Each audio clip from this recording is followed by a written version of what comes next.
Nous les papillons, nous sommes des experts de l'environnement, d'excellents indicateurs de la biodiversité.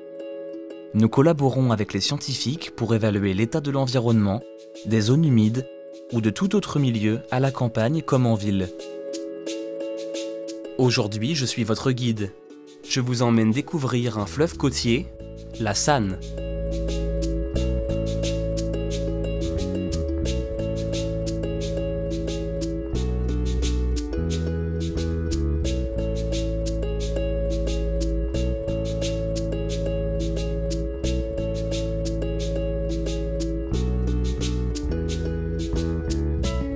La Seine-Maritime compte 9 fleuves côtiers qui ont la particularité d'être tous aménagés par les hommes à leur embouchure. Il y a plusieurs siècles, on y a installé soit des ports, soit des digues pour se protéger contre les entrées marines. Et aujourd'hui, ces aménagements ont des impacts assez importants sur la biodiversité car ils empêchent les poissons migrateurs qui ont besoin d'exercer leur cycle de reproduction en amont des rivières. Et ce n'est pas le seul problème.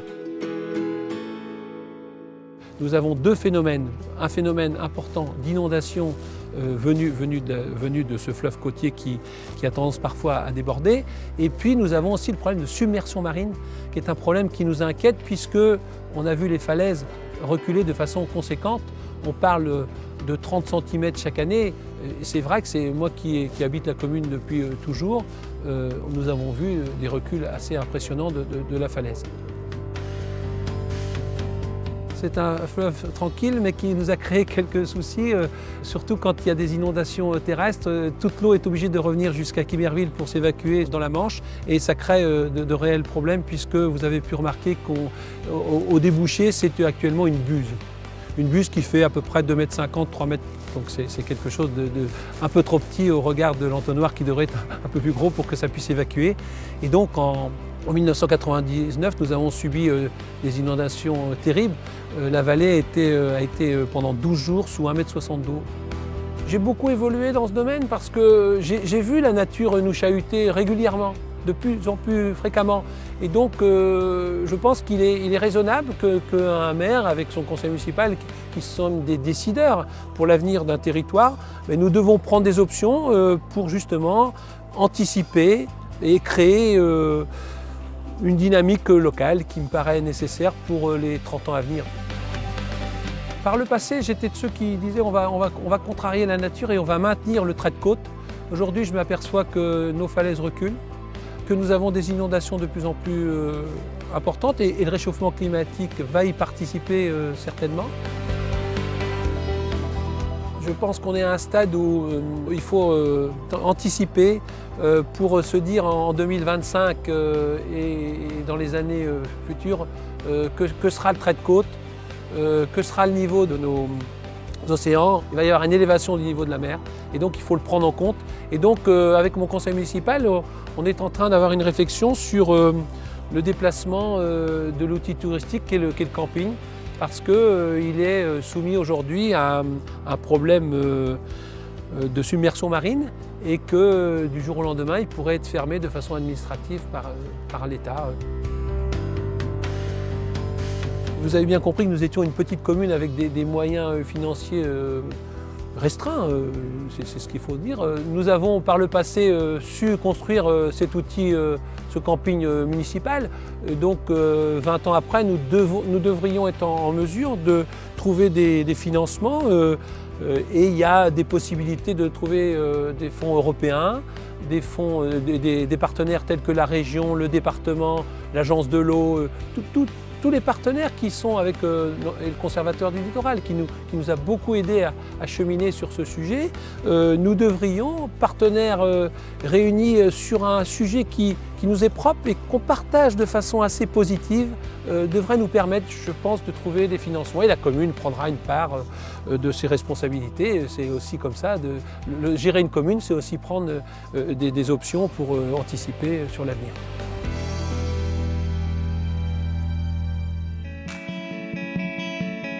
Le Conservatoire du littoral de Normandie est actif depuis plusieurs décennies sur les fleuves côtiers non urbanisés de Seine-Maritime. Retrouvons Régis Lemarie, qui est présent aujourd'hui sur les hauteurs du front de mer de la basse vallée de la Sanne. Si le Conservatoire du littoral est présent, c'est avant tout pour protéger des espaces naturels. C'est sa vocation première, c'est de protéger ces espaces et puis en même temps favoriser dans la mesure du possible l'ouverture au public. Et dans ce site particulièrement, il y a une certaine vulnérabilité du territoire puisque c'est une zone humide et ce secteur a été inondé 3 fois pendant les années 2000 et puis également submergé il y a plus de 40 ans. Et donc les installations humaines qui sont dans la basse vallée sont vulnérables. Le territoire est vulnérable. Et en termes d'adaptation, en termes de restauration, un peu de résilience du territoire, on a proposé un certain nombre d'objectifs à la fois à nos partenaires, la région Normandie ou l'Agence de l'eau, pour répondre à ces questions de vulnérabilité, de maintien d'une forme d'attractivité économique, mais aussi de restauration de la biodiversité des zones humides. Et donc on a pris des initiatives dans ce domaine-là. Alors l'objectif qu'on s'est assigné collectivement, c'est d'abord répondre aux enjeux propres au territoire. Et donc c'est celui que j'ai identifié en premier, qui était la vulnérabilité à la question des inondations et des submersions.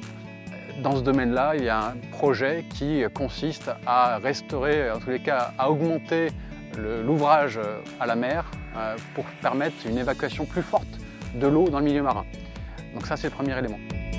Le deuxième objectif du projet territorial de la Sanne, c'est de faire en sorte que l'activité économique présente dans le site puisse demeurer ou se déplacer pour faire en sorte que du coup il y ait moins d'enjeux humains vulnérables. Et donc c'est l'objet du partenariat avec la commune de déplacer le camping de Quiberville.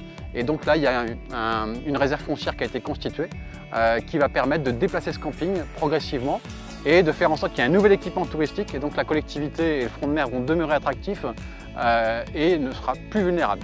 Et enfin, le troisième volet auquel le Conservatoire et d'autres acteurs comme l'Agence de l'eau sont particulièrement attachés, c'est restaurer la biodiversité littorale, ces zones humides, et faisant en sorte que du coup, on puisse atteindre des objectifs qui sont ceux de la directive 4 sur l'eau, ou ceux poursuivis par l'Agence de l'eau, par le Conservatoire également, qui sont la préservation de ces zones humides, la restauration et la reconnexion terre-mer pour favoriser un contact qui n'existe plus entre la terre et la mer. Là, ça n'est plus un estuaire. Il ne s'agit pas de réestuariser, il s'agit de reconnecter la terre et la mer, diminuer le risque d'inondation, favoriser l'intrusion saline pour permettre à des poissons migrateurs, pour permettre aussi à d'autres éléments, d'autres cortèges de la biodiversité de pouvoir trouver leur pleine capacité dans ce milieu. Diminuer le risque d'inondation, autoriser l'intrusion saline, favoriser la biodiversité, des objectifs largement partagés par le Conservatoire du littoral et l'Agence de l'eau Seine-Normandie. Les objectifs que nous poursuivons aujourd'hui sont donc de retrouver des fonctionnalités plus naturelles, tout en respectant les usages qui ont pu se greffer dans ces vallées. Pour cela, on cherche à reconnecter les fleuves avec la mer dans les basses vallées encore naturelles pour permettre aux poissons d'accéder aux cours d'eau, pour permettre à des zones humides estuariennes de se développer et pour permettre également à une nouvelle agriculture potentiellement de se développer sur ces secteurs-là en favorisant désormais un élevage extensif qui pourrait trouver une nouvelle valorisation économique avec des filières spécifiques pour ces produits-là. On a 3 objectifs dans nos interventions sur ces secteurs-là. Le premier objectif, c'est de restaurer la continuité écologique. C'est une obligation réglementaire qui a été rappelée dans le schéma directeur d'aménagement et de gestion des eaux et qui oblige à trouver des solutions permettant aux poissons de pouvoir aller et venir entre les fleuves et la mer, mais également à ce que le transit sédimentaire se passe normalement. Le deuxième objectif, c'est plus largement de préserver les milieux humides et la biodiversité. Donc là, on va regarder un peu plus largement que le seul lit de la rivière et notamment tout ce qui va se passer dans ces basses vallées qui sont potentiellement inondées et où vont pouvoir se développer une flore particulière et s'abriter une faune particulière également, notamment en termes d'oiseaux. Et puis le troisième objectif, qui est plus récent pour les agences de l'eau, c'est d'aider les territoires à devenir plus résilients face au changement climatique. Et sur cette côte-là, on est effectivement, on va être en tout cas confronté à la problématique problématique de la hausse du niveau marin, c'est au moins 1 mètre d'ici la fin du siècle, et également au phénomène de recul du trait de côte. Donc retrouver un fonctionnement plus naturel de ces vallées, c'est permettre au territoire d'être moins soumis aux risques liés à ce changement climatique et développer de nouvelles activités et une nouvelle attractivité de ces territoires qui soient plus adaptés aux changements contre lesquels on ne pourra de toute façon pas lutter indéfiniment. Par exemple, sur le territoire de la Saône, on a un projet territorial qui a tracé une prospective, une trajectoire d'évolution du territoire à 50 ans, effectivement. Alors aujourd'hui, on travaille à une reconnexion du fleuve et la mer pour un horizon d'une dizaine d'années, mais on sait très bien que c'est une première étape vers une adaptation plus forte du territoire. Donc aujourd'hui, l'objectif, c'est de supprimer la buse à travers laquelle passe aujourd'hui le fleuve côtier, en créant une ouverture plus large dans la digue route existante, en permettant à la mer d'entrer plus souvent dans la basse vallée, mais en facilitant en même temps l'évacuation des crues. C'est vraiment le premier pas vers une adaptation du territoire au changement climatique.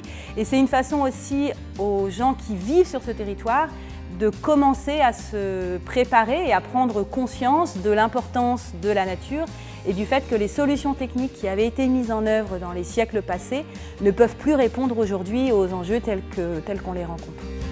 Comme dans tous les projets, reste la question essentielle du financement. C'est effectivement la mission principale des agences de l'eau que d'apporter des cofinancements publics aux projets qui permettent de restaurer la fonctionnalité des milieux aquatiques. Nous sommes aujourd'hui au tout début de notre 11e programme d'intervention qui va couvrir la période 2019-2024 et la thématique milieu et biodiversité est une des priorités de ce programme d'intervention puisque le montant global financier qui pourra être consacré à des projets de ce type-là n'a pas changé par rapport au programme précédent dans un contexte global de réduction des dépenses publiques. Ce qui est important d'avoir à l'esprit, c'est que ce rôle financier de l'agence, il ne consiste pas uniquement en l'apport de subventions. On a également un rôle d'accompagnement en amont. On est là auprès des porteurs de projets pour les aider à comprendre les enjeux, à définir les objectifs adaptés à leur territoire.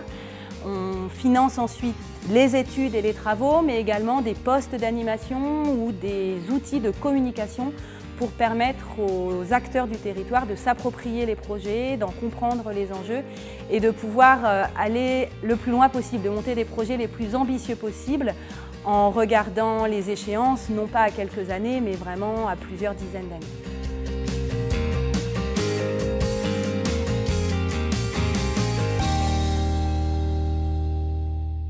Si vous souhaitez en savoir plus sur les fleuves côtiers, il existe de nombreuses manières de les découvrir. Vous trouverez notamment des circuits de randonnée banalisés ou accompagnés, à pied, à cheval ou à vélo. Mais n'oubliez pas de respecter la nature. Ce sont des milieux très riches, mais également très fragiles.